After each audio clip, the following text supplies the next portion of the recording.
আলামিন দয়ালু বলেই এই পৃথিবীতে অন্যায় আছে, অত্যাচার আছে, জুলুম নির্যাতন, তারপরও রব্বুল আলামিন কিন্তু কাউকে নিঃশেষ করে দেয় না। কি কথা বলেন? আল্লাহ রব্বুল আলামিন আর রহমানির রহিম, তিনি পরম করুণাময় অসীম দয়ালু।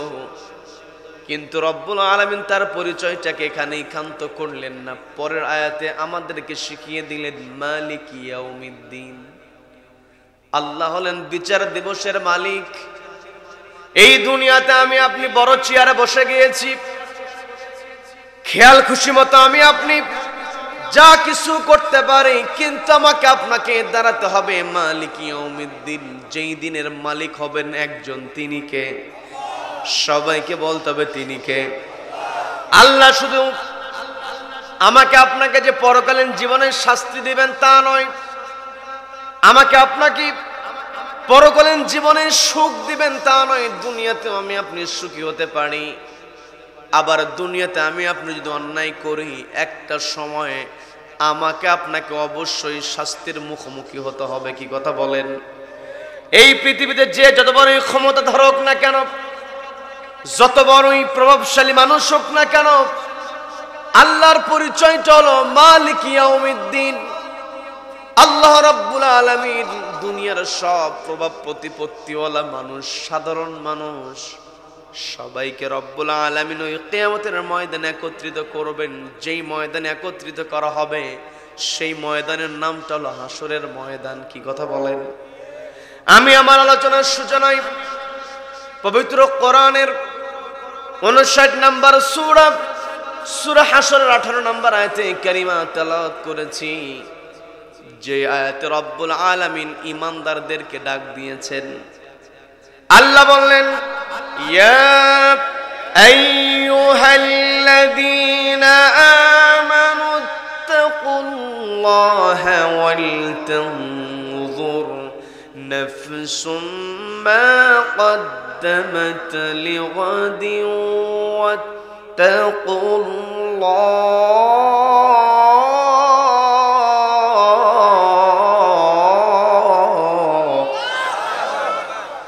إن الله خبير بما تعملون।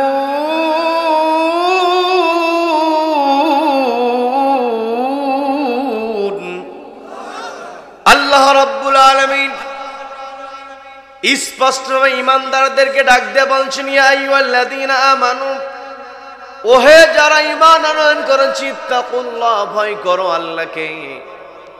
এই পৃথিবীতে যারা আল্লাহকে ভয় করবে, যাদের ভিতরে আল্লাহর ভয় থাকবে, তারা কখনো জুলুম করতে পারবে না। কি কথা বলেন? আবার এই পৃথিবীতে যারা জুলুম করবে, দুনিয়াতেও লাঞ্ছিত হতে হবে। কি কথা বলেন? কারণ এই পৃথিবীতে আমি আপনি যেখানেই থাকি না কেন, আমার আপনার যতই প্রভাব প্রতিপত্তি থাকুক না কেন, আমি আপনি যত বড় অর্থশালী হই, প্রভাবশালী হই, এই পৃথিবীর প্রভাব সবকিছু একজন নিয়ন্ত্রণ করেন। তিনি কে? সকল রাজত্ব কার হাতে? সেই কথা রব্বুল আলামিন সুন্দর করে বলছেন, কুলিল্লাহুম্মা মালিকাল মুলকি তু'তিল মুলকা মান তাশাউ ওয়া তানজিউল মুলকা মিম্মান তাশাউ ওয়া তু'ইজ্জু মান তাশাউ ওয়া তুযিল্লু মান তাশাউ বিয়াদিকাল খায়র।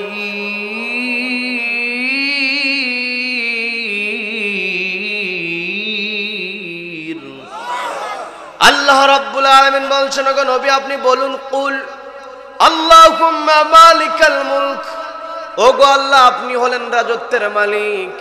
তুতিল মুলকা মান তাশা, আপনি যাকে ইচ্ছা রাজত্ব দিতে পারেন।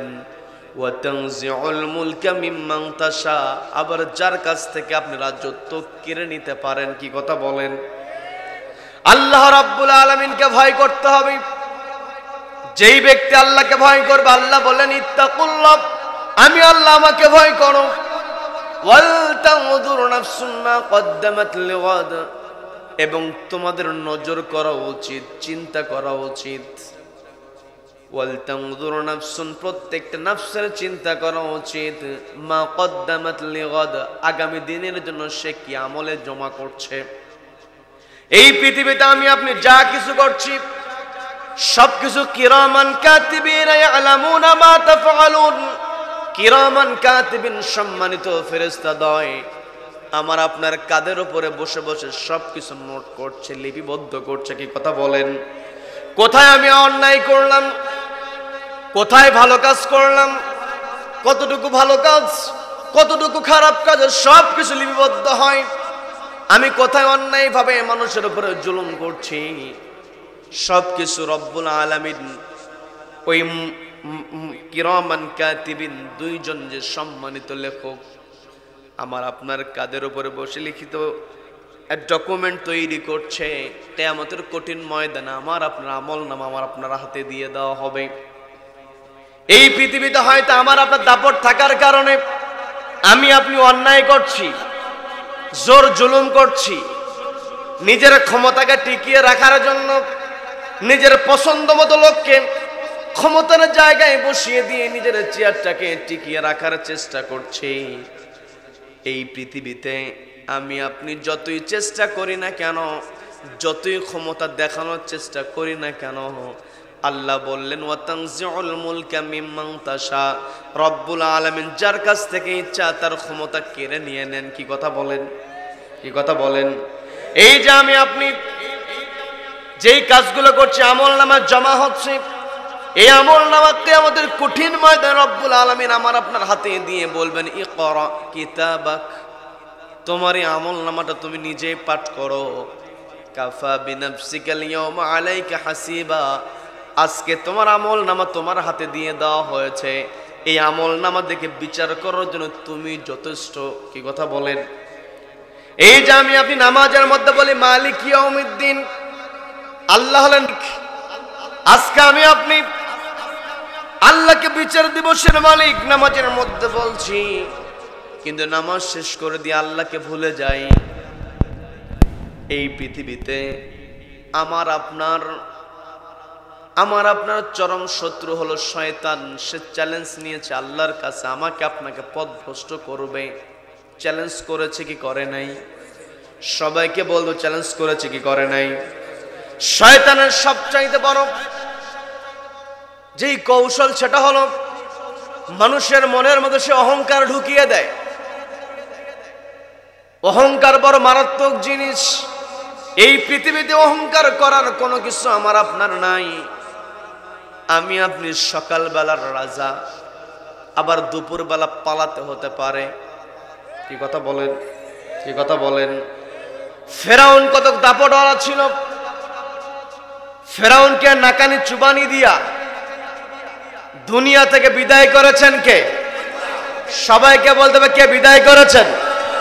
নমরুদ চিন্তা করেছিল ইব্রাহিম আলাইহিস সালাতু ওয়াস সালামকে আগুনের মধ্যে ফেলে দিয়ে সে তার চেয়ারটাকে পাকাপোক্ত করবে, কিন্তু রব্বুল আলামিন যে অহংকার করে, যে নিজেকে বড় দাবি করে, ওই অহংকারীর অহংকার চূর্ণ বিচূর্ণ করার জন্য আল্লাহর বড় কোনো শক্তির প্রয়োজন হয় না। ল্যাংড়া মশা দিয়ে বিদায় করেছেন আপনারা জানেন, বিস্তারিত সেই দিকে যাব না। আল্লাহ রাব্বুল আলামিন জালিমের জুলুম, অহংকারের অহংকার মুহূর্তের মধ্যে রব্বুল আলামিন ধ্বংস করে দিতে পারেন, নিঃশেষ করে দিতে পারেন। কোনো কিছু ধ্বংস করতে, অহংকারের অহংকারকে চূর্ণ বিচূর্ণ করতে আল্লাহর বড় কোনো শক্তির প্রয়োজন হয় না। আব্রাহাম অহংকার করে কাবাগর ধ্বংস করার জন্য বিশাল হস্তি বাহিনী প্রেরণ করেছিল, কিন্তু রব্বুল আলামিন ওই আব্রাহার হস্তি বাহিনীকে ধ্বংস করার জন্য, নাস্তানাবুদ করার জন্য বড় কোনো বাহিনী আল্লাহ প্রেরণ করেন নাই। আবাবিল পাখি, তয়রন আবাবিল, ছোট্ট ছোট্ট পাখি, ঠোঁটের মধ্যে মটর দানার মতো পাথর কুচি উপর থেকে ছেড়ে দিয়েছে, মুহূর্তের মধ্যে ওই হস্তি বাহিনী চিবানো ঘাসের মতো হয়ে গিয়েছে। কথা বলেন ঠিক কিনা?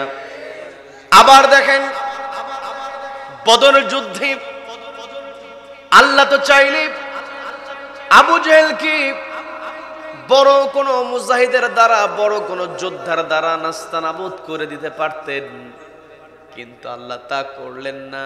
দুইজন ছোট্ট বালক মাআজ এবং মুআজ, কি কথা বলেন, দুইজন ভাই ছোট্ট মানুষ, তাদের কাছে আবু জেহেল ধরাশায়ী, কি কথা বলেন। আল্লাহ রাব্বুল আলামিন এটাই বোঝানোর চেষ্টা করেন, এই পৃথিবীতে যতই দাপটওয়ালা তুমি হও না কেন, নিজেকে যত বড়ই মনে করো না কেন, আল্লাহ হলেন ইন্নাকা আলা কুল্লি শাইইন কাদির, আল্লাহ হলেন সকল বিষয়ে ক্ষমতাবান, কি কথা বলেন। এই পৃথিবীতে যত বড় ক্ষমতাদার হোক না কেন, মুহূর্তের মধ্যে আল্লাহ নিঃশেষ করে দিতে পারেন। আব্রাহাকে মুহূর্তের মধ্যে শেষ করে দিয়েছেন, নমরুদকে বিদায় করেছেন। ফেরাউন যখন শুনতে পেরেছে মুসা আলাইহিস সালাতু ওয়াস সালাম আগমন করবেন, মুসা আলাইহিস সালাতু ওয়াস সালামের দ্বারা ফেরাউনের তখ্ত নড়বড়ে হয়ে যাবে, নাস্তানাবুদ হয়ে যাবে, এটা শোনার পরে ওই ফেরাউন তার চেয়ারটাকে টিকিয়ে রাখার জন্য লক্ষ লক্ষ শিশু সন্তানকে হত্যা করেছে, কিন্তু শেষ পর্যন্ত ফেরাউনকে তার চেয়ারকে রক্ষা করতে পেরেছে নাকি? কারণ চেয়ারের মালিকানা হচ্ছে আল্লাহর হাতে, তুতিল মুলকা মান তাশা, আল্লাহ যাকে ইচ্ছা ক্ষমতা দিতে পারেন, ওয়া তানজিউল মুলকা মিম্মান তাশা, যার কাছ থেকে ইচ্ছা আল্লাহ ক্ষমতা কেড়ে নিতে পারেন, কি কথা বলেন।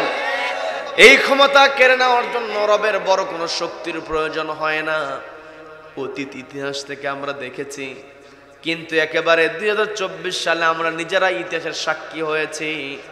দীর্ঘ 15টা বছর দেশের মধ্যে জুলুম করেছে, মাইক্রোফোন পর্যন্ত ওয়াজ মাহফিলে, তাফসির মাহফিলে, আলেমের মুখের সামনে থেকে ওয়াজ মাহফিলে আলেমের মুখের সামনে থেকে মাইক্রোফোন পর্যন্ত কেড়ে নিয়েছে, কথা বলেন ঠিক কিনা। প্রত্যেকটা জায়গায় তারা জুলুম করেছে। এই জালিমকে বিদায় করার জন্য রব্বুল আলামিন বড় কোনো শক্তি ব্যবহার করেন নাই, বড় কোনো দলকে আল্লাহ সামনের কাতারে দিলেন না। সামনের কাতারে একেবারে ছোট্ট ছোট্ট বাচ্চা একটু বড় হয়েছে, বুঝতে শুরু করেছে, নিরস্ত্র ছাত্র জনতাকে সামনের কাতারে দিয়া রব্বুল আলামিন ওই জালিমকে পালাতে বাধ্য করেছেন, কথা বলেন ঠিক কিনা। তার মানে আমাকে আপনাকে শিক্ষা নিতে হবে, আল্লাহর ভয় অন্তরে আনতে হবে। আল্লাহ তো বললেন ইয়া আইয়ুহাল্লাযীনা আমানুত্তাকুল্লাহ, ওহে যারা ঈমান আনয়ন করেছো, আমি আল্লাহ আমাকে ভয় করো, দুনিয়ার কোন জালিমকে তোমরা ভয় করো না। আমাকে যদি ভয় করতে পারো, তোমাদের উপরে যতই জুলুম নির্যাতন হোক না কেন, আমি তোমাদের জন্য বরকতের দরজাগুলো খুলে দেই, বলেন না সুবহানাল্লাহ। পবিত্র কোরআনের 7 নম্বর সূরা আরাফের 96 নম্বর আয়াতে রব্বুল আলামিন সুন্দর করে বলছেন, ওয়ালাউ আন্না আহলাল কুরা আমানু ওয়াত্তাকাউ লাফাতাহনা আলাইহিম বারাকাতিম মিনাস সামাই ওয়াল আরদ, বলেন আল্লাহু আকবার। আল্লাহ বললেন ওয়ালাউ আন্না আহলাল কুরা, যদি জনপদের লোকেরা আমানু ঈমান আনয়ন করে কার উপরে, ওয়াত্তাকাউ এবং আল্লাহকে ভয় করে, লাফাতাহনা আমি অবশ্যই তাদের জন্য খুলে দেই, বারাকাতিম মিনাস সামাই ওয়াল আরদ, আসমান এবং জমিনের সমস্ত বরকতের দরজা, বলেন না সুবহানাল্লাহ। দেখবেন এই পৃথিবীতে যারা কেবলমাত্র আল্লাহকে ভয় করে, যত কঠিন সিচুয়েশন তাদের সামনে আসুক না কেন, কঠিন সিচুয়েশনকে তারা কিছুই মনে করে না। নবীজির সাহাবীরা ফাঁসির মঞ্চের দিকে নিয়ে যাওয়া হয়েছে, খুবাইব রাদিয়াল্লাহু তাআলার ঘটনা তো আপনাদের জানা আছে, আমি বিস্তারিত ঘটনার দিকে যাব না। খুবাইব রাদিয়াল্লাহু তাআলা তাকে যখন ফাঁসির মঞ্চের দিকে নিয়ে যাওয়া হচ্ছে, খুবাইব রাদিয়াল্লাহু তাআলার দিকে তাকিয়ে আছে সবাই। ঘটনাটা বর্ণনা করেছিলেন সাঈদ ইবনে আমর রাদিয়াল্লাহু তাআলা আনহু। সাঈদ ইবনে আমর আল জুমাহি রাদিয়াল্লাহু তাআলা আনহু তিনি বলছেন, আমি শুধুমাত্র অবাক হয়েছি যখন খুবাইবকে ফাঁসির মঞ্চের দিকে নিয়ে যাওয়া হয়। আমি চিন্তা করলাম একটু পরে একজন মানুষকে হত্যা করা হবে, অথচ তার চেহারার মধ্যে বিন্দু পরিমাণ ভয়ের ছাপ নাই। বলেন আল্লাহু আকবার। হতাশার ছাপ ছিল না, কারণ খুবাইব রাদিয়াল্লাহু তাআলা একমাত্র ভয় করেছেন কাকে? সবাইকে বলতে হবে কাকে ভয় করেছেন? আল্লাহকে ভয় করার কারণে বরকতের দরজা রব্বুল আলামিন তার জন্য খুলে দিয়েছেন। দুনিয়ার কোন জালিমের জুলুম তাকে স্পর্শ করতে পারে নাই।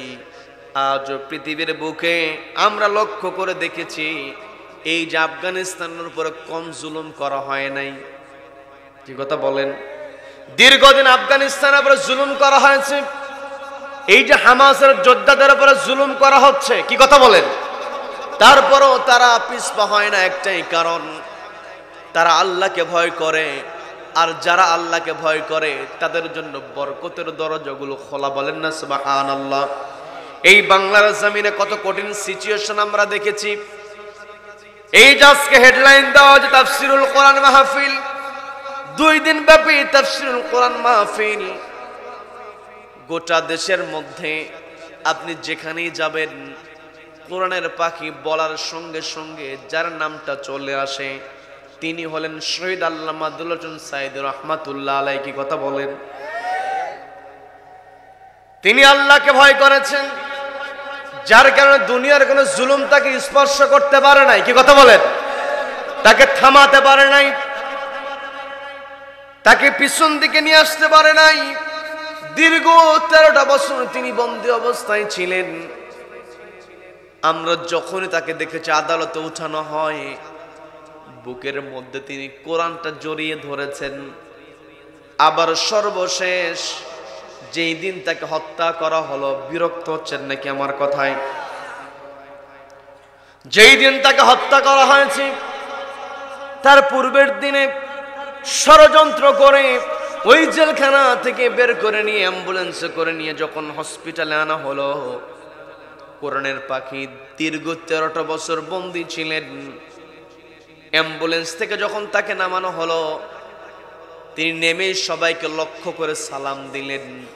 সালাম দেওয়ার পরে তিনি সবার দিকে তাকিয়ে যে হাসিটা দিয়েছেন, কিয়ামত পর্যন্ত কেবলমাত্র যারা আল্লাহকে ভয় করবে, ওই আল্লাহকে ভয়কারী যারা হবে তাদের জন্য কোরআনের পাখির হাসিটাই হলো অনুপ্রেরণা। কথা বলেন ঠিক কিনা? তার মানে আল্লাহ আমাকে আপনাকে অর্ডার দিয়ে বলছেন, ইয়া আইয়ুহাল্লাযীনা আমানু, ওহ যারা ঈমান আনয়ন করেছে, ইত্তাকুল্লাহ, আমি আল্লাহ আমাকে ভয় করো। আমি আপনি যদি আল্লাহকে ভয় করতে পারি তবে আমি আপনি দুনিয়াতেও সম্মানের সঙ্গে থাকতে পারবো। এই যে কোরআনের পাখি, তাকে অপমান করার কত চেষ্টা ছিল, ষড়যন্ত্র ছিল, কিন্তু যারা আমাদের কোরআনের পাখিকে অপমান করেছে, অপমান করার চেষ্টা করেছে, তারা কিন্তু অপমান করতে পারে নাই, বরং তারাই লাঞ্ছিত হয়েছে। গোটা দেশের মধ্যে তারা কিন্তু চেহারা দেখাতে পারছে না। কথা বলেন ঠিক কিনা? আবার দেখেন, ক্ষমতার চেয়ারে বসে এত বাহাদুরি করত, কথায় কথায় নিজেকে এত বড় করে তুলে ধরত, মানুষকে হেয় প্রতিপন্ন করত। আপনাদের এক একজনের এক এক রকমের রাজনৈতিক মতদর্শ থাকতে পারে। আমি শুধু আপনাদেরকে বোঝাতে চাই, ওয়াতুইজ্জু মান তাশা ওয়াতুযিল্লু মান তাশা, আল্লাহ যাকে ইচ্ছা সম্মান দিতে পারেন, আবার সম্মানটা আল্লাহ কেড়েও নিতে পারেন। কি কথা বলেন? আল্লাহ রাব্বুল আলামিন আমাকে আপনাকে সম্মান দিয়েছেন, এর মানে এই নয় আমি যা খুশি তাই করব। এটা করা যাবে নাকি? যা খুশি তাই করব, এটাই যদি হয়ে থাকে, এই যে বাংলাদেশ থেকে কিছুদিন পূর্বে যিনি পালিয়ে গিয়েছেন, পালিয়ে যাওয়া ওই মহিলা পদ্মা সেতুর ব্যাপারে মন্তব্য করেছিল। পদ্মা সেতুর উপর থেকে 2 জন মানুষকে ফেলে দিতে চেয়েছিল, টুক করে ফালায়া টুক করে আবার উঠানোর জন্য বলেছিল। আপনারা শুনেছেন। শুধুমাত্র বোঝানোর জন্য বলছি, যেই মহিলা এই কথা বলেছিল, যাদেরকে পানির মধ্যে ফেলে দেওয়ার কথা বলেছিল, টিটকারি করেছিল, আজকে দেশের মধ্যে তারাই সম্মানে আছে, ও পালাতে বাধ্য হয়েছে। কি কথা বলেন? আজকে আমাকে আপনাকে সচেতন হতে হবে। আল্লাহর ভয় যদি অন্তরে লালন করতে পারি, দিন শেষে আমার আপনার বিজয় অবশ্যই আসবে। কি কথা বলেন? এই জন্য আল্লাহ বললেন, ও আমার বান্দারা, যারা আমাকে বিশ্বাস করেছো, ইত্তাকুল্লাহ, আমি আল্লাহ, আমাকে ভয় করো। ওয়াল তানজুর নাফসুম মা কদ্দামাত লিগাদ, প্রত্যেকটা নফসের উচিত চিন্তা করা আগামী দিনের জন্য সে কি জমা করছে। এই পৃথিবীতে আমি আপনি যা কিছু করছি সব কিছু জমা হয়ে থাকছে, আমার আপনার আমল নামা তুলে ধরা হবে। এই আমল নামা যদি আমাকে আপনাকে জাহান্নাম থেকে বাঁচাতে পারে, আমাকে আপনাকে যদি আমার আপনার আমল নামা জান্নাতে প্রবেশ করায় দিতে পারে, তবে আমি আপনি সফল। কি কথা বলেন? দুনিয়ার গাড়ি বাড়ি টাকা পয়সা ধন সম্পত্তি প্রভাব প্রতিপত্তি কোনো কিছুই কখনো সফলতা হতে পারে না। সফলতার পরিচয়, সফল ব্যক্তির পরিচয় রব্বুল আলামিন সুন্দর করে বলছেন সূরা আলে ইমরান 185 নম্বর আয়াত। আল্লাহ বললেন, ফামান যুহজিহা আনিন নারি ওয়া উদখিলাল জান্নাতা ফাকাদ ফাজ।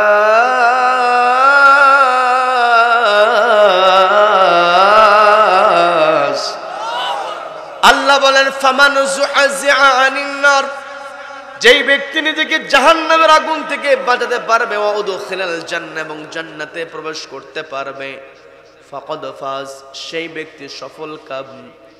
সেভিং ফ্রম হেল ফায়ার, জাহান্নামের আগুন থেকে নিজেকে বাঁচানো, দূরে সরিয়ে রাখা, এন্টারিং টু দ্য প্যারাডাইস, জান্নাতে প্রবেশ করা, এই দুইটাই হলো সফলতার মানদণ্ড। কি কথা বলেন? এই পৃথিবীতে আমাকে আপনাকে এমন করে চলতে হবে, আমাকে আপনাকে সবসময় সতর্ক থাকতে হবে। এই পৃথিবীতে আল্লাহ রাব্বুল আলামিন, আমি আপনি যত অপরাধ করি আমাকে আপনাকে আল্লাহ ক্ষমা করে দিতে পারেন, আল্লাহর মর্জি। কিন্তু আমি আপনি যদি এই পৃথিবীতে কারো উপরে জুলুম করি, ওই জুলুম যার উপরে করা হবে সে ক্ষমা না করা পর্যন্ত আল্লাহ কিন্তু ক্ষমা করবেন না। কি কথা বলেন? এই জন্য আমাকে আপনাকে সতর্ক হতে হবে। আমি আপনি নিজেকে যদি জুলুম থেকে বাঁচিয়ে রাখতে পারি, এই পৃথিবীতে যারা আল্লাহওয়ালা হয়, যারা আল্লাহকে ভয় করে, ইত্তাকুল্লাহ, আল্লাহ যে অর্ডার দিয়েছেন আল্লাহকে ভয় করো, যারা আল্লাহকে ভয় করে তারা কখনো মানুষের উপরে জুলুম করে না। কি কথা বলেন? যারা আল্লাহকে ভয় করে তারা নিজেরা মাজলুম হতে রাজি আছে, কিন্তু কারো উপরে জুলুম করবে না। সম্মানিত বন্ধুগণ, এই পৃথিবীতে চলার ক্ষেত্রে আমাকে আপনাকে সবসময় খেয়াল করতে হবে আমার আপনার ভূমিকাটা কোথায়, আমার আপনার কর্মসূচি কেমন। আল্লাহ বললেন, ইন্নাল্লাহা খাবীরুম বিমা তা'মালুন, ও আমার বান্দারা তোমরা কোথায় কি করছো সবকিছুর খবর আমি আল্লাহ আমার কাছে আছে। এই চিন্তা চেতনা যদি আমি আপনি আমার আপনার মাথার মধ্যে সেট করে নিতে পারি, তাহলে দুনিয়ার কাউকে কি আমি আপনি ভয় করব নাকি? আমার আপনার কর্মসূচি, আমার আপনার চিন্তা চেতনা হবে সবকিছু আল্লাহ দেখছেন। আল্লাহ তো বললেন, ও আমার বান্দা আমাকে ভয় করো। আমরা যদি আল্লাহকে ভয় করতে পারি, এই পৃথিবীতে আমাকে আপনাকে দুইটা বিষয়ের প্রতি খেয়াল করতে হবে, দুইটা কর্মসূচি হাতে নিতে হবে। আমি আমার আলোচনার সূচনায় আরেকটা আয়াতে কারিমার অংশ বিশেষ তেলাওয়াত করেছি, পবিত্র কোরআনের 3 নম্বর সূরা, সূরা আলে ইমরানের 110 নম্বর আয়াত। আল্লাহ রাব্বুল আলামিন আমাদেরকে লক্ষ্য করে বলেন, কুনতুম খায়রা উম্মাহ, তোমরাই উত্তম জাতি। আমরা উত্তম হতে চাই কি চাই না? সবাইকে বলতে হবে, চাই কি চাই না? উখরিজাত লিন্নাস, তোমাদের কি মানুষের মধ্য থেকে বাছাই করা হয়েছে, বের করে নেওয়া হয়েছে। তা'মুরুনা বিল মা'রুফ, যাতে করে তোমরা সৎ কাজের আদেশ দিতে পারো। তার মানে এই পৃথিবীতে আমার আপনার দায়িত্ব হলো আল্লাহকে ভয় করব, সৎ কাজের আদেশ দেব। কি কথা বলেন? সৎ কাজের আদেশ আমি আপনি যদি দিতে চাই, তাহলে সবার আগে নিজেকে সৎ কাজ করতে হবে। কি কথা বলেন? এরপর আল্লাহ রাব্বুল আলামিন বললেন, ওয়া তানহাউনা আনিল মুনকার, অসৎ কাজে বাধা প্রদান করতে হবে। তার মানে যেখানেই মন্দ কাজ, যেখানেই খারাপ কাজ, সেখানেই বাধা দিতে হবে। এটাই হলো ঈমানের দাবি। কি কথা বলেন? আমার দেশে দুর্নীতি আছে না নাই? সবাইকে বলতে পারছে না নাই?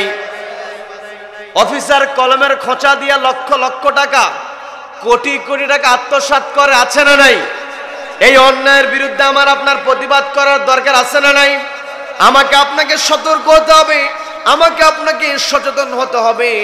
এই পৃথিবীতে মানব রচিত বিধান দিয়ে কখনো খারাপ কাজ, মন্দ কাজ আমরা থামাতে পারবো না।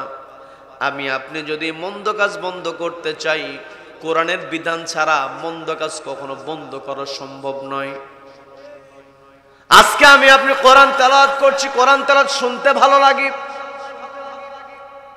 যেই কোরআনের তেলাওয়াত শুনতে ভালো লাগে, ওই কোরআনের বিধান যদি সমাজে বাস্তবায়িত হয়ে যায়, দুনিয়ায় জান্নাতে পরিণত হয়ে যাবে। কথা বলেন ঠিক কিনা? নবীজির সাহাবীরা সব সময় ন্যায়ের পথে তারা ছিলেন। তারা সৎ কাজের আদেশ দিয়েছেন, অসৎ কাজে বাধা প্রদান করেছেন। অন্যায়ের সঙ্গে কখনো তারা আপোষ করেন নাই।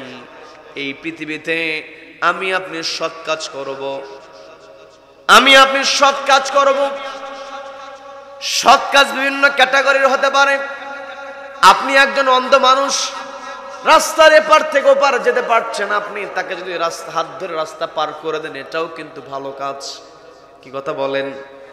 আবার আপনার চোখের সামনে একজন জুলুম করছে, ওই জালিমের হাত চেপে ধরা, এটাও কিন্তু ভালো কাজ। কি কথা বলেন? তার মানে আমাকে আপনাকে এই পৃথিবীতে এমন ভাবে চলতে হবে যেই কাজটা করলে আল্লাহ খুশি হয়। দুনিয়ার কোন মানুষ বেজার হলো, দুনিয়ার কোন মানুষ কষ্ট পেল, এটা দেখার বিষয় না। আমার কাছে যদি আল্লাহ সন্তুষ্ট হয়, তাহলে ওই কাজটা আমাকে করতে হবে। যেই কাজ করলে আল্লাহ বেজার হয়, ওই কাজ কখনো করা যাবে না। কি কথা বলেন? এই পৃথিবীতে আমি আপনি যদি সৎ কাজের আদেশ দিতে চাই, অসৎ কাজে বাধা প্রদান করতে চাই, তাহলে সমাজের মধ্যে ন্যায় বিচার প্রতিষ্ঠা করতে হবে। কি কথা বলেন? আল্লাহ বললেন, তা'মুরুনা বিল মা'রুফ, তোমরা সৎ কাজের আদেশ দাও। আবার আল্লাহ রাব্বুল আলামিন সরাসরি বলছেন, ইন্নাল্লাহা ইয়া'মুরু বিল আদলি ওয়াল ইহসান ওয়া ইতা'i যিল কুরবা। প্রত্যেক জুমার দিনে সানি খুতবার মধ্যে খতিব সাহেব এই আয়াত যখন তেলাওয়াত করে, ইন্নাল্লাহা ইয়া'মুরু বিল আদল, এই পর্যন্ত যাওয়ার সঙ্গে সঙ্গে মুসল্লিরা নাড়াচাড়া দেয় যে এখন দাঁড়াতে হবে। কি কথা বলেন? কি কথা বলেন? কমন একটা আয়াত, আমি আপনি শুনতে শুনতে মুখস্থ না হলে ঠোঁটস্থ হয়ে গিয়েছে। অথচ এই আয়াতের মধ্যে আল্লাহ রাব্বুল আলামিন আমাকে আপনাকে কোন অর্ডারটা দিলেন, আমি আপনি সেটা বুঝতে পারলাম না। এই আয়াত শুনে কোনো কাজ হবে না। এই আয়াতের মধ্যে আল্লাহ বললেন, ইন্নাল্লাহা ইয়া'মুরু বিল আদল, ও আমার বান্দারা, আমি আল্লাহ তোমাদেরকে অর্ডার দিচ্ছি আদালত কায়েমের। আমি আপনি যদি সমাজের মধ্যে ন্যায় বিচার প্রতিষ্ঠা করতে পারি, তবে আমার আপনার জন্য সৎ কাজের আদেশ দেওয়া সহজ হবে। কি কথা বলেন? সমাজের মধ্যে যদি ন্যায় বিচার থাকে, তবে আমি আপনি অন্যায় প্রতিবাদী হতে পারবো। কি কথা বলেন? আর সমাজে যদি ন্যায় বিচার না থাকে, যারা অন্যায় করবে তারাই কিন্তু আমাকে আপনাকে চেপে ধরবে। কি কথা বলেন? এই জন্য এই পৃথিবীতে আমার আপনার কর্মসূচি হতে হবে, সৎ কাজের আদেশ আমি আপনি দেব, অসৎ কাজে বাধা প্রদান করব। এই দুইটা কাজ বাস্তবায়ন করার ক্ষেত্রে সমাজের মধ্যে ন্যায় বিচার প্রতিষ্ঠার জন্য সর্বোচ্চ চেষ্টা আমাকে আপনাকে করতে হবে। আমি আপনি যদি ন্যায় বিচার করতে চাই, আল্লাহ বললেন, ইন্নাল্লাহা ইয়া'মুরুকুম আন তুআদ্দুল আমানাতি ইলা আহলিহা ওয়া ইযা হাকামতুম বাইনান নাসি আন তাহকুমু বিল আদল। আল্লাহ এই জায়গাতে আবার আদালত কায়েমের কথা বললেন। এর পূর্বে আল্লাহ বললেন, ইন্নাল্লাহা ইয়া'মুরুকুম আন তুআদ্দুল আমানাতি ইলা আহলিহা, ও আমার বান্দারা, তোমাদের কাছে যে আমানত আছে, যে আমানতদারিতার দায়িত্ব তোমাদেরকে দিয়ে দেওয়া হয়েছে, এই আমানতদারিতা তোমরা যথাযথ জায়গায় আদায় করো। আন তুআদ্দুল আমানাতি ইলা আহলিহা, এই পৃথিবীতে আমি আপনি যদি আমানতের দায়িত্ব পালন করতে চাই, তাহলে আমাকে আপনাকে বুঝতে হবে সবচাইতে বড় আমানত কোনটা, জানার দরকার আছে না নেই? এই পৃথিবীতে সবচাইতে বড় আমানত হচ্ছে চেয়ারের আমানত। কি কথা বলেন? চেয়ারে যারা বসবে, ক্ষমতার চেয়ারে যারা বসবে, ক্ষমতার চেয়ারে বসে তারা যদি তাদের চেয়ারটাকে আমানত মনে করে, তাহলে ওই চেয়ারে বসে তারা কখনো খেয়ানত করতে পারবে না। আজকে আমি আপনি সমাজের মধ্যে লক্ষ্য করলে দেখা যায় চেয়ারে বসার জন্য পিড়াপিড়ি, মারামারি, কাটাকাটি, হানাহানি আছে না নাই? কিন্তু এই পৃথিবীর মানুষেরা যদি বুঝতো চেয়ারটা হলো সবচাইতে বড় আমানত, তাহলে সব সময় সে আমানত দায়িত্ব রক্ষার চেষ্টা করত। আমি আপনি জুমার নামাজ যখন খুতবা শুনি, ইমাম সাহেব কিন্তু একটা হাদিসের অংশ বলেন, ওয়া আশাদ্দুহুম ফি আমরিল্লাহি ওমর রাদিয়াল্লাহু তাআলা আনহু আল্লাহর বিধান পালনের ক্ষেত্রে সবচাইতে বড় তৎপর। কি কথা বলেন? হযরত ওমর রাদিয়াল্লাহু তাআলা আনহু চেয়ারটাকে সবচাইতে বড় আমানত মনে করেছেন। রাতের বেলা ঘুমাতে যাবেন, নবীজির ওই হাদিস তার স্মরণে এসে গিয়েছে, ফাল আমিরু রাইন আলান নাস, আমিররা হলো, নেতারা হলো, খলিফারা হলো, দায়িত্বশীলরা হলো জনগণের উপরে দায়িত্ববান। জনগণের ব্যাপারে তাদেরকে জবাবদিহিতার জন্য দাঁড়াতে হবে কার কাছে? আমি আপনি নামাজের মধ্যে বলে মালিক ইয়াউমিদ্দিন, আল্লাহর বিচার দিবসের মালিক। এই পৃথিবীতে আমার আপনার মালিকানায় যা কিছুই থাকুক না কেন সবকিছু ধ্বংস হয়ে যাবে। কি কথা বলেন? এই পৃথিবীতে আমরা কিন্তু কেউ থাকতে আসি নাই, সবাইকে চলে যেতে হবে, দাঁড়াতে হবে আল্লাহর সামনে।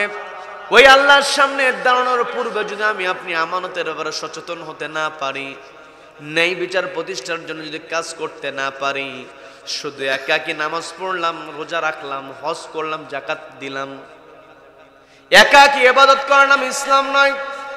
নিজে আমল করতে হবে, সমাজের মধ্যে সে আমল বাস্তবায়নের চেষ্টা করতে হবে। এটাই হলো তা'মুরুনা বিল মা'রুফ। কি কথা বলেন? সম্মানিত বন্ধুগণ, আজকে আমি আপনি আমানতের ব্যাপারে সচেতন না হওয়ার কারণে সমাজের মধ্যে শান্তি প্রতিষ্ঠা করতে পারছি না। হযরত ওমর রাদিয়াল্লাহু তাআলা আনহু খেলাফতের চেয়ারে বসেছেন, সবাইকে সমান চোখে দেখেছেন, কোন প্রকার উঁচু নিচু করেন নাই। আমার কথায় কষ্ট হচ্ছে নাকি? আপনাদের কষ্ট হচ্ছে? এই চেয়ারটা বড় গুরুত্বপূর্ণ। আমাকে আপনাকে যদি আল্লাহ রাব্বুল আলামিন এই চেয়ারে বসার সুযোগ দিয়ে দেন, ওই চেয়ারে বসার পরে একটা কিতাবকে সামনে রাখতে হবে। সেই কিতাবের নাম কি? সবাইকে বলতে হবে কিতাবের নাম কি? কোরআনকে সামনে রেখে চলতে হবে। নবীজি বললেন, মান জাআলাহু আমামাহু কাদাহু ইলাল জান্নাহ, যে ব্যক্তি কোরআনকে তার ইমাম বানিয়ে নিতে পারবে, কাদাহু ইলাল জান্নাহ, এই কোরআন তাকে আল্লাহর জান্নাতে প্রবেশ করায় দেবে। বলেন না সুবহানাল্লাহ। আর আমার আপনার যদি এই চেয়ারে বসার যোগ্যতা যদি আল্লাহ আমাকে আপনাকে দান না করে, তাহলে আমি আপনি এমন ব্যক্তির অনুসরণ করব যেই ব্যক্তি কোরআনটাকে মেনে চলে। কি কথা বলেন? নিজে চেয়ারে বসতে পারলে কোরআন মেনে চলবো, আবার নিজে যদি চেয়ারে বসতে না পারি, তাহলে যারা চেয়ারে বসবে লক্ষ্য করতে হবে, তাদেরকে সমর্থন দিতে হবে, তাদের পক্ষেই কথা বলতে হবে, যারা কোরআন দেখে দেখে তাদের জীবন পরিচালনা করে। কি কথা বলেন? হযরত ওমর রাদিয়াল্লাহু তাআলা আনহু তার শাসন আমলে মিশরের গভর্নর ছিলেন আমর ইবনুল আস রাদিয়াল্লাহু তাআলা আনহু। আমর ইবনুল আস রাদিয়াল্লাহু তাআলা আনহু তিনি মিশরের গভর্নর। মিশরের গভর্নর থাকাকালীন সময় তার ছেলে একজন খ্রিস্টান যুবককে আঘাত করেছে। তার মানে গভর্নরের ছেলে একজন খ্রিস্টান যুবককে যখন আঘাত করেছে,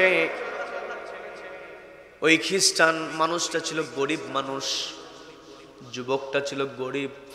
কি কথা বলেন? আজকে আমি আপনি কোনটা ভালো কোনটা মন্দ ঠিকই বুঝতে পারি, কিন্তু আল্লাহ যে বললেন ইয়া আইয়ুহাল্লাযীনা আমানুত্তাকুল্লাহ, ওহে যারা ঈমান আনয়ন করেছো তোমরা আল্লাহকে ভয় করো। আজকে আমি আপনি আল্লাহকে ভয় করা দরকার এটা জানি, কিন্তু আল্লাহকে ভয় করতে পারছি না। কি কথা বলেন?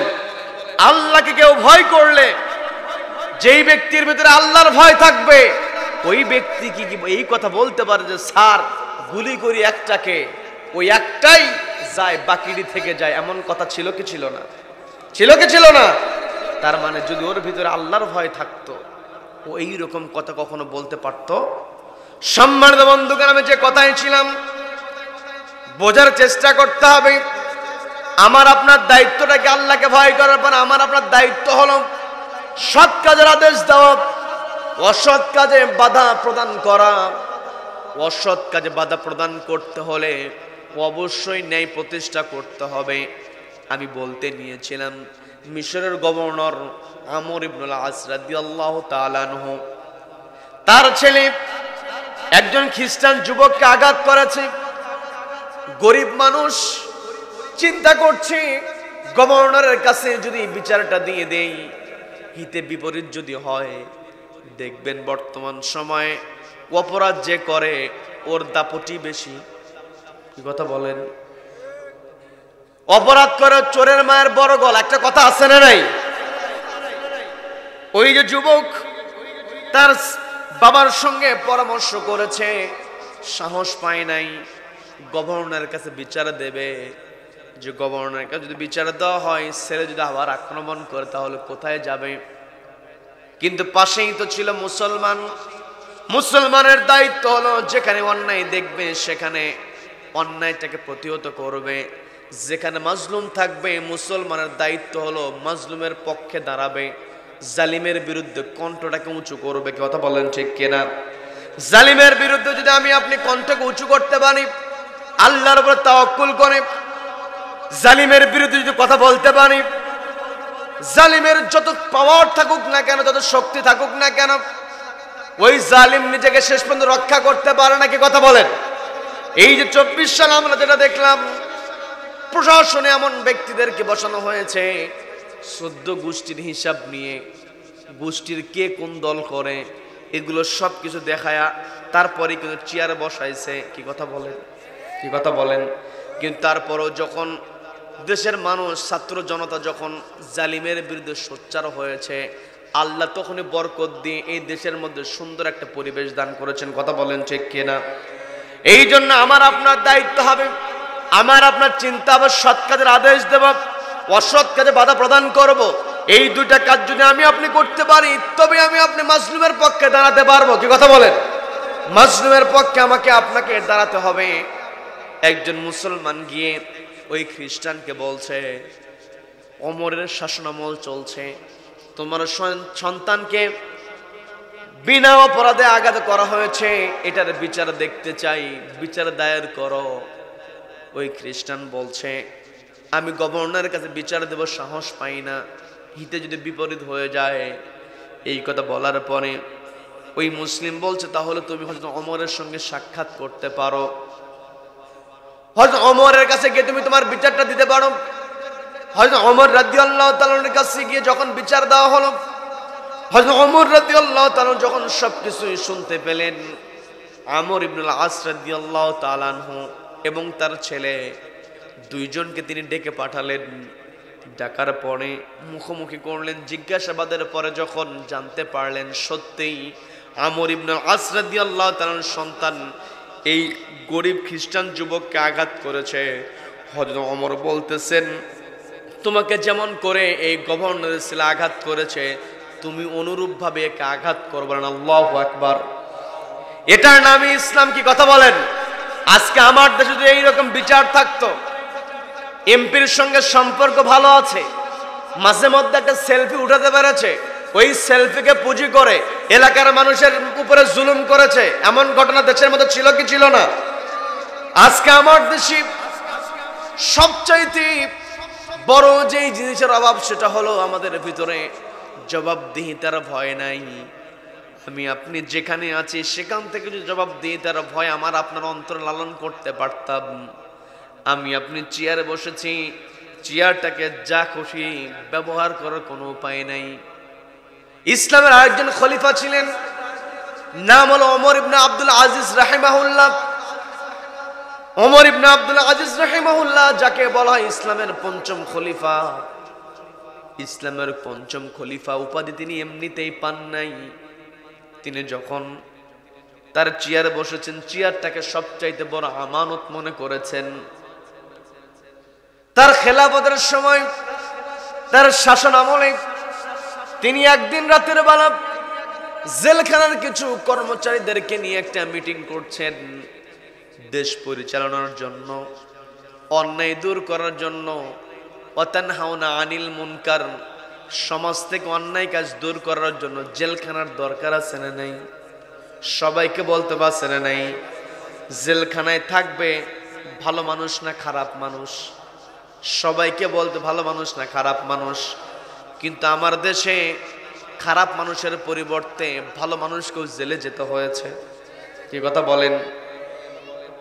যখন দেশের জেলখানাতে খারাপ মানুষ থাকবে বুঝতে হবে দেশের সৎ শাসন আছে। আর দেশের জেলখানায় যদি খারাপ মানুষের পরিবর্তে ভালো মানুষকে ধরে রাখা হয় তাহলে বুঝতে হবে দেশের মধ্যে জালিম আছে। কি কথা বলেন? একটা দেশ পরিচালনার জন্য, দেশের মধ্যে সৎ কাজ প্রতিষ্ঠার জন্য, একটা দেশ থেকে অন্যায় কাজ দূর করার জন্য জেলখানার বড় ভূমিকা থাকতে হয়। আমি যে কথাই ছিলাম, ওমর ইবনে আব্দুল আজিজ রাহিমাহুল্লাহ রাতের বেলা তিনি জেলখানার জেলারদেরকে নিয়ে, কর্মকর্তাদেরকে নিয়ে তিনি একটা মিটিং করছেন। মিটিংয়ে বসেছেন, মিটিংয়ে কথোপকথন চলছে। হঠাৎ করে একজন ব্যক্তি ওমর ইবনে আব্দুল আজিজ রাহিমাহুল্লাহকে ডাক দিয়ে বলছেন, খলিফা আপনার শরীরটা কেমন? পরিবারের সদস্যরা কেমন আছে? পরিবারটা কেমন চলছে? দীর্ঘদিন পরে কারোর সঙ্গে দেখা সাক্ষাৎ হলে আমরা কুশল বিনিময় করি কি করি না? সবাইকে বলতে হবে করি কি করি না? যেখানে দেশের প্রধান একটা চেয়ারম্যান যদি এলাকা দিয়ে হেঁটে যায়, আমার আপনার যতই ব্যস্ত থাকুক না কেন, ওই ব্যস্ততাকে থামায়া দিয়া 2 মিনিট হলেও চেয়ারম্যানের সঙ্গে আমরা কথা বলার চেষ্টা করি। কি কথা বলেন? কি কথা বলেন? যেখানে দেশের সর্বোচ্চ চেয়ারে যিনি বসেন খলিফা, তার সঙ্গে মিটিং করতে করতে একটা পর্যায়ে যখন প্রশ্ন করা হলো আপনি কেমন আছেন, আপনার শরীরটা কেমন, প্রশ্ন করার সঙ্গে সঙ্গে খলিফার সামনে যেই বাতিটা জ্বালানো ছিল, খলিফার সঙ্গে সঙ্গে বাতিটা নিভায়া দিলেন। তৎকালীন সময় তো এইরকম লাইট ছিল না, ইলেকট্রিসিটি ছিল না, রাতের বেলা বাতি জ্বালানো হয়। তার সামনে যেই বাতিটা ছিল, বাতিটা তিনি নিভায়া দিলেন। বাতি নিভানোর পরে তিনি তার কর্মচারীকে আবার অর্ডার দিলেন আরেকটা বাতি জ্বালানোর জন্য। আরেকটা বাতি যখন জ্বালানোর জন্য অর্ডার দিলেন, বাতি জ্বালানো হলো, কিন্তু পূর্বের বাতির তুলনায় এই বাতির আলো একেবারেই নগণ্য। প্রশ্ন করা হলো, খলিফা একটু আগে যে বাতিটা জ্বলছিল ওই বাতি থাকাই তো ভালো ছিল, কিন্তু আপনি সেই বাতিটা নিভায়া দিয়া নতুন করে আরেকটা বাতি জ্বালালেন যার আলো একেবারেই কম, এটা করার কারণটা কি? খলিফা তখন জবাব দিয়ে বলছে, একটু আগে যে বাতিটা জ্বালানো ছিল এই বাতিটা হলো রাষ্ট্রীয় কোষাগার থেকে সরবরাহ করা হয়েছে রাষ্ট্রীয় মিটিং করার জন্য। আমি তো এখানে তোমাদেরকে নিয়ে বসেছি জেলখানার ব্যাপারে কথা বলার জন্য, রাষ্ট্রীয় মিটিং করার জন্য, কিন্তু হঠাৎ করে যখন আমাকে ব্যক্তিগত প্রশ্ন করা হয়েছে আমি তখন চিন্তা করে দেখলাম এই রাষ্ট্রীয় কাজের সরবরাহকৃত বাতি জ্বালিয়ে যদি আমি আমার ব্যক্তিগত কথা বলি, পরিবারের কথা বলি, আর কিয়ামতের ময়দানে আল্লাহ যদি আমাকে প্রশ্ন করে তোকে আমি চেয়ারে বসিয়েছিলাম, তুই আমানতের খেয়ানত করেছিস, রাষ্ট্রীয় কাজে ব্যবহার করার জন্য যে বাতি দেওয়া হয়েছে সেই বাতি তুই ব্যক্তিগত কথাবার্তা বলার জন্য ব্যবহার করেছিস, আজকে জবাব দে। ওই দিন আমি ওমর ইবনে আব্দুল আজিজ কোনো জবাব দিতে পারবো না। বলেন আল্লাহু আকবার। এটাই হলো আমানতদারিতাকে কি কথা বলেন? কি কথা বলেন? হযরত ওমর রাদিয়াল্লাহু তাআলা আনহু, ওমর ইবনে আব্দুল আজিজ রাহিমাহুল্লাহ, তাকে দ্বিতীয় ওমর কেন বলা হয়? ওমরের মতোই তিনি শক্ত ছিলেন। কি কথা বলেন? হযরত ওমর রাদিয়াল্লাহু তাআলা আনহু তিনিও শক্ত বিচার করেছেন, তার বিচারটাও ছিল অনেক শক্ত। তার মানে এই পৃথিবীতে আমি আপনি যদি বিচার প্রতিষ্ঠা করতে পারি, শক্ত বিচারের পরিবেশ তৈরি করতে পারি, তাহলে অন্যায়কারীরা কখনো অন্যায় করতে পারবে না। এই জন্য পৃথিবীতে আমার আপনার টার্গেট থাকবে আমি আপনি সৎ কাজের আদেশ দেব, অসৎ কাজে বাধা প্রদান করব। কি কথা বলেন? হযরত ওমর রাদিয়াল্লাহু তাআলা একটা কথা আমার মনে পড়ে গেল।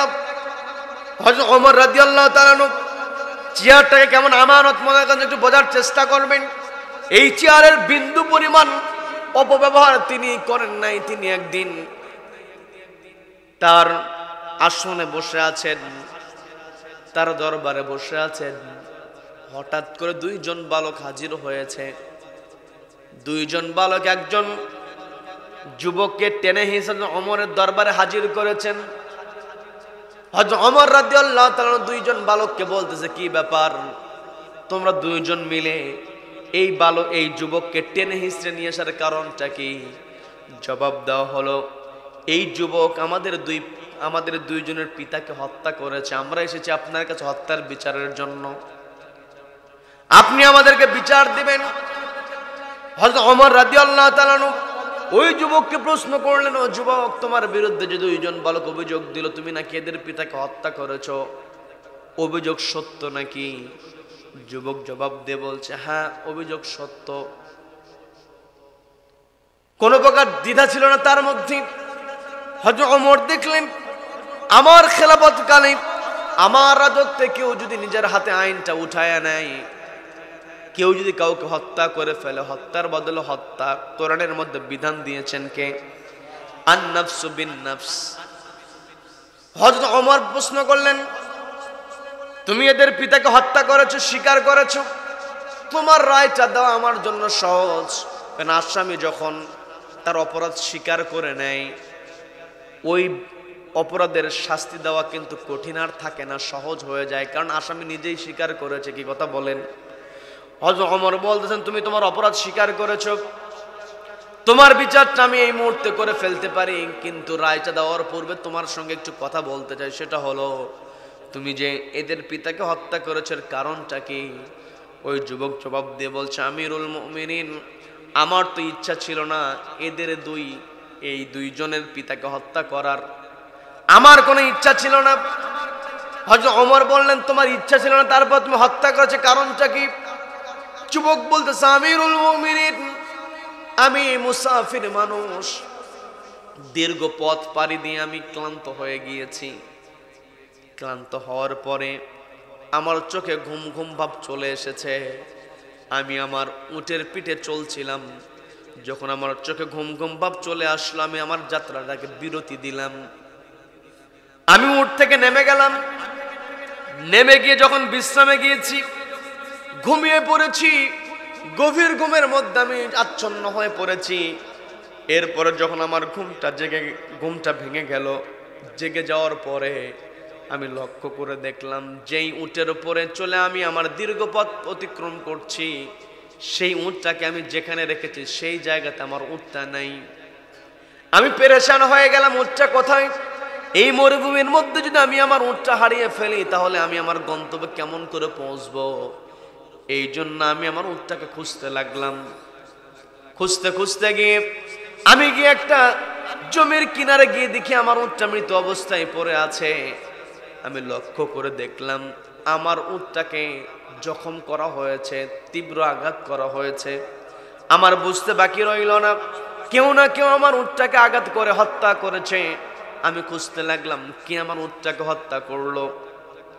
আমি যখন খুঁজতে খুঁজতে একটা পর্যায়ে জানতে পারলাম, এদের পিতা আমার উটটাকে আঘাত করেছে। এদের পিতার কাছে আমি গেলাম, এদের পিতাকে গিয়ে জিজ্ঞাসা করলাম, তুমি আমার উটটাকে কেন আঘাত করেছো, মেরে ফেলেছো কেন? জবাব দেওয়া হলো, আমার উট নাকি তার ক্ষেতের মধ্যে গিয়ে ফসলের ক্ষতি করেছে। আমি বললাম, তোমার ফসলের ক্ষতি হয়েছে, তুমি আমার কাছ থেকে ফসলের ক্ষতিপূরণ দাবি করতে, আমি তোমাকে ফসলের পরিবর্তে ফসলের ক্ষতিপূরণ দিয়ে দিতাম, কিন্তু তুমি আমার উটের উপরে নির্দয় হয়েছ। না জানি কত কষ্ট হয়েছে আমার উটের, তুমি কত কষ্ট দিয়েছ আমার উটকে। আমি যখন উটের কষ্টের ব্যাপারে কথা বললাম, আমার এই কথাটাকে টিটকারিমূলক নিয়ে বলতে, উটের আবার কষ্ট দেখবেন, গরুকে মারতে মারতে অবস্থা খারাপ করে ফেলে এমন লোক আছে না নেই? আছে না নেই? যেইভাবে আঘাত করা হয়, যেই ব্যক্তি আঘাত করছে ওকে যদি ওইরকম একটা বাড়ি দেওয়া হতো, 7 দিন বিছনা থেকে উঠতে পারতো না। কি কথা বলেন? আমি যখন বললাম, না জানি তুমি আমার উটটাকে কত কষ্ট দিয়েছ, আমার কথাতে সে যখন আমার যেই উটটাকে আমি ভালোবাসি, খেয়াল করে দেখবেন যারা গরু লালন করে, ছাগল পালে, দেখবেন ছাগলের প্রতি আলাদা একটা মহাব্বত হয়ে যায়, গরুর প্রতি একটা মহাব্বত কাজ করে, আছে না নাই? কুরবানির সময় পশু বিক্রি করে দিয়েছে, ভালো দামে বিক্রি করেছে, টাকা বুঝিয়ে নিয়েছে। এরপরে যখন ক্রেতার হাতে গরুর রশিটা উঠায় দেয়, দেখবেন দীর্ঘদিন যিনি গরুটা লালন পালন করেছেন তার চোখের মধ্যে, তার চোখের কোনায় পানি দেখা যায়। কি কথা বলেন? কারণ একটা প্রাণীর সঙ্গে সখ্যতা তৈরি হয়ে যায়। ওই যুবক বলতে, যখন আমার পোষা উটটাকে যখন আঘাত দিয়েছে, আবার সে আঘাতের ব্যাপারে সে যখন চিৎকারি করে বলছে উটের জন্য আবার ব্যথা, উটের আবার মায়া, এইভাবে যখন আমার সঙ্গে কথা বলেছে আমি একটু রেগে গিয়েছি। আমি নিজেকে তখন আর নিয়ন্ত্রণ করতে পারি নাই। আমি চিন্তা করলাম এই তো ব্যথা বোঝে না, যন্ত্রণা বুঝবে না, একটু যন্ত্রণা বোঝানো দরকার। এই কথা চিন্তা করে আমার সামনে পড়ে থাকে একটা পাথর খণ্ড আমি হাতে নিলাম। আমার ইচ্ছা ছিল আস্তে করে আঘাত করব, আঘাত করে বোঝাবো তোমাকে আমি আস্তে আঘাত করেছি, দেখো তোমার কেমন ব্যথা হয়েছে। আর তুমি আমার উটটাকে না জানি কত জোরে আঘাত করেছো, মারা গিয়েছে, কত না ব্যথা হয়েছে। এই টার্গেটটা নিয়ে আমি যখন ওই পাথর খণ্ড উঠিয়ে এদের পিতার কাছে এগিয়ে যাচ্ছিলাম, আমার টেন্ডেন্সি ছিল, আমার ইচ্ছা ছিল আস্তে করে আঘাত করা, কিন্তু লোকটা আমার দিকে তেড়ে আসার কারণে আমি মারতে চেয়েছিলাম আস্তে, কিন্তু আমার দিকে তেড়ে আসার কারণে আঘাতটা তখন আস্তে লাগে না, জোরে লেগে গিয়েছে। বেজায়গায় লাগার কারণে মুহূর্তের মধ্যে লোকটা সেখানে মারা গিয়েছে। আমিরুল মুমিনিন বিশ্বাস করেন মেরে ফেলা দেওয়ার জন্য আমি আঘাত করি নাই, আমাকে কি ক্ষমা করা যায় নাকি? হযরত ওমর বলছেন তুমি যে আমার কাছে ক্ষমা চাচ্ছ, আমি রাষ্ট্রের চেয়ারে বসতে পারি, কিন্তু তোমাকে ক্ষমা করার ইখতিয়ার আমার নাই। বলেন আল্লাহু আকবার। এই যে চেয়ারের আমানত, আজকে আমি আপনি এই চেয়ারের আমানত যদি আমার আপনার দেশের মধ্যে প্রতিষ্ঠা করতে পারতাম, যারা আমানতদার তাদেরকে যদি চেয়ারে বসাতে পারতাম, এই দেশটা হয়ে যেত জান্নাতি পরিবেশ। কি কথা বলেন? হয়তো ওমর রাদিয়াল্লাহু তাআলা বলছেন আমার কাছে ক্ষমা চেয়ে লাভ নাই, তুমি যাদের পিতাকে হত্যা করেছে সেই দুই বালকের কাছে ক্ষমা চাও, তারা যদি তোমাকে ক্ষমা করে কেবল আমি সেই ক্ষমাটা গ্রহণ করতে পারবো, কিন্তু ক্ষমা করার ইখতিয়ার আমার নাই।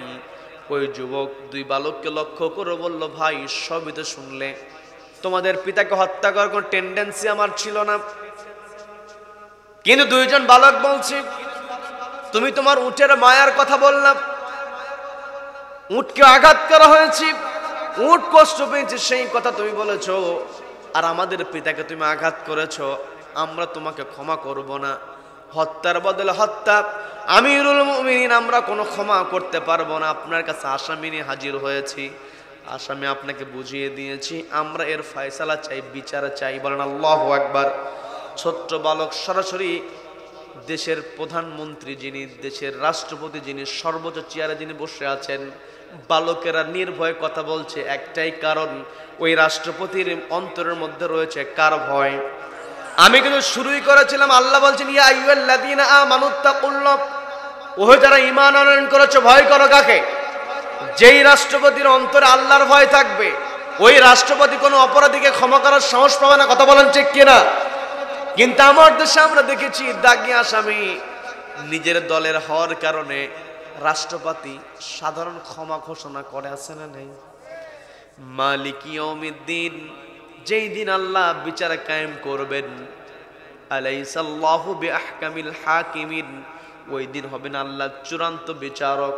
আজকে আমার আপনার চিন্তায় যদি আল্লাহকে বিচারক মেনে ওই কিয়ামতের কথা স্মরণ করতে পারি, যে যেখানে আছি সেখান থেকে কোনো অন্যায় কিন্তু আমরা করতে পারবো না। কথা বলেন ঠিক কিনা?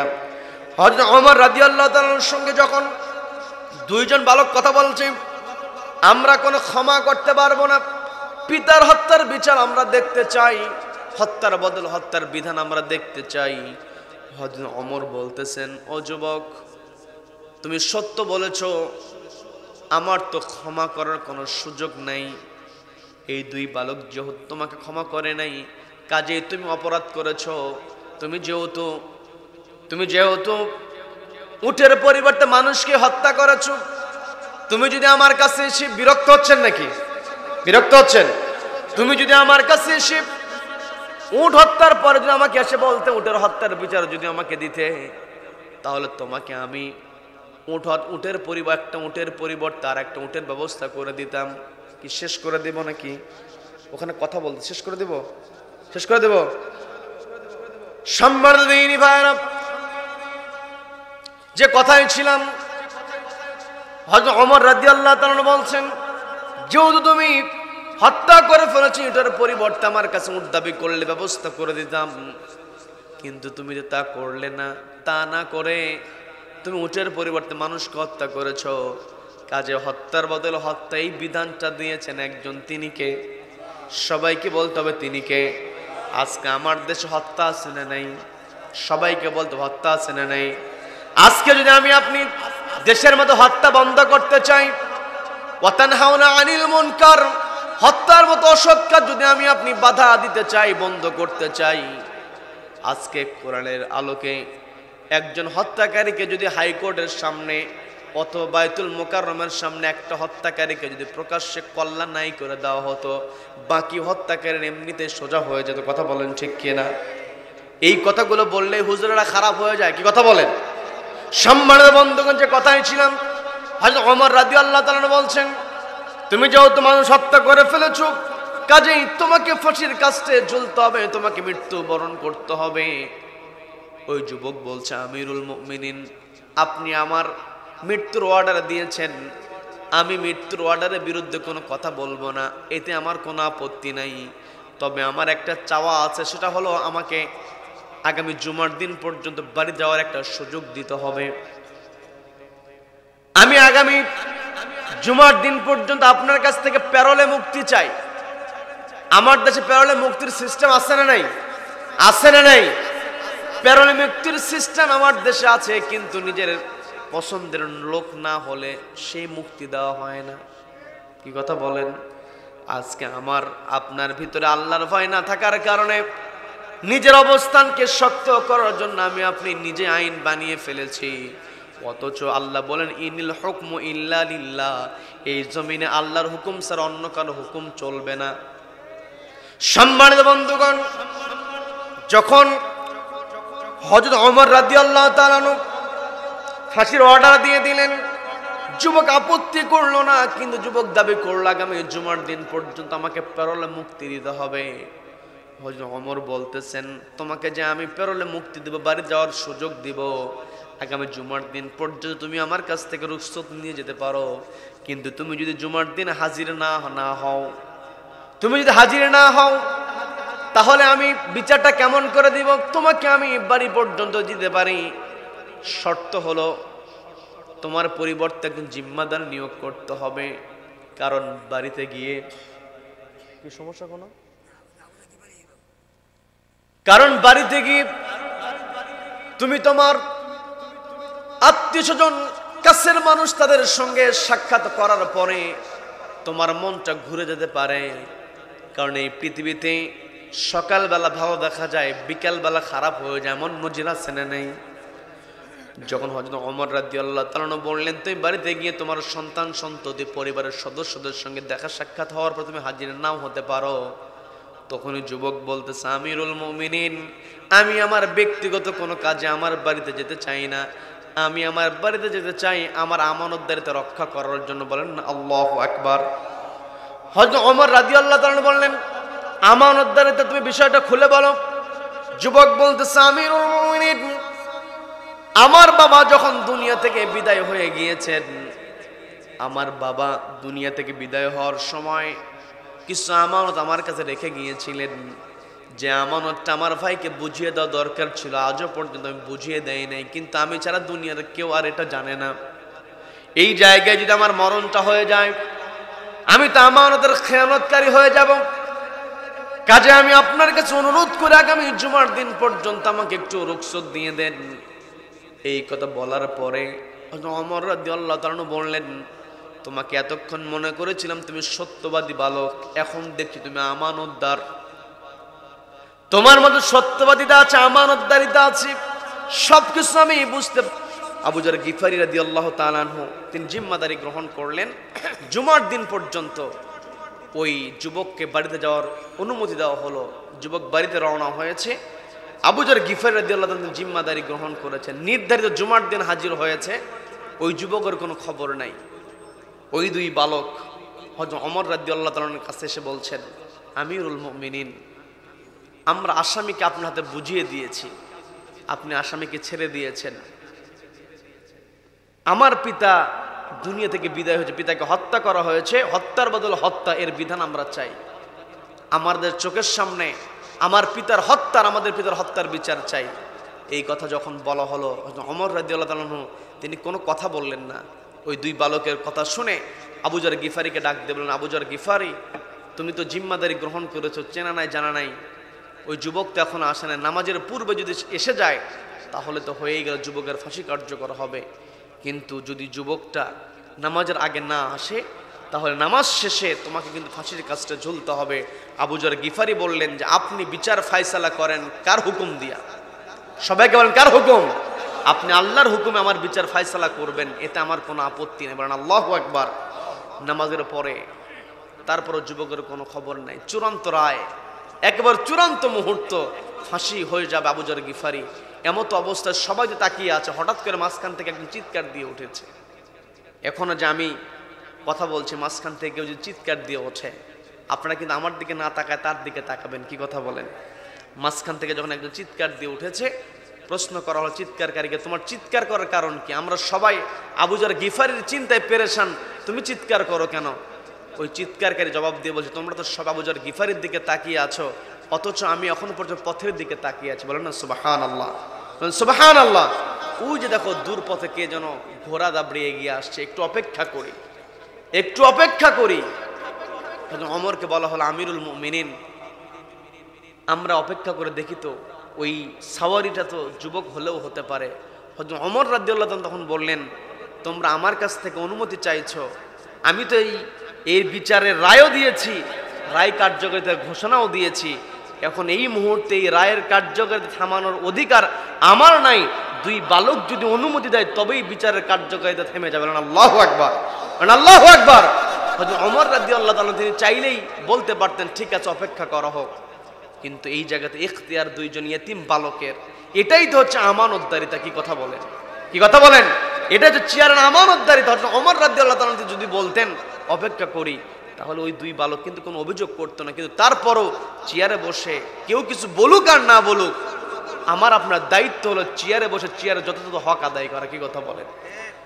যখন দুই বালককে বলা হয়, দুই বালক অনুমতি দিয়ে দিল। একটা পর্যায়ে ঘোড়ার সওয়ারি এগিয়ে এসেছে, দ্রুত ঘোড়ার উপর থেকে নেমে গিয়ে আবু যর গিফারের হাত ধরে বলছে, ভাই আমি তোমাকে তো এইরকম কঠিন সিচুয়েশনে ফেলতে চাই নাই, তুমি ফাঁসির মুখোমুখি হবে, মৃত্যুর মুখোমুখি মঞ্চে তোমাকে দাঁড়াতে হবে, এটা আমি চাই নাই। কিন্তু পথের মধ্যে আমার ঘোড়ার সমস্যা হওয়ার কারণে আমি নির্ধারিত সময় হাজির হতে পারি না, আমাকে ক্ষমা করো। এই কথা বলে আবু যর গিফারি রাদিয়াল্লাহু তাআলাকে সরায়া দিয়া ওই যুবক ফাঁসির মঞ্চের দিকে এগিয়ে যায়। আর হযরত ওমরকে লক্ষ্য করে বলছে, আমিরুল মুমিনিন, দ্রুত আমার ফাঁসির কার্যকারিতার জন্য আপনি অর্ডার দিয়ে দেন। এই কথা বলে যখন ফাঁসির মঞ্চের দিকে এগিয়ে যাবে, হঠাৎ করে দুই ভাইয়ের মধ্যে থেকে এক ভাই এসে ওই যুবকের হাত ধরে বলছে, কোথায় যাও? ফাঁসির মঞ্চে যাওয়ার পূর্বে তোমার সঙ্গে একটু কথা আছে। বলেন না সুবহানাল্লাহ।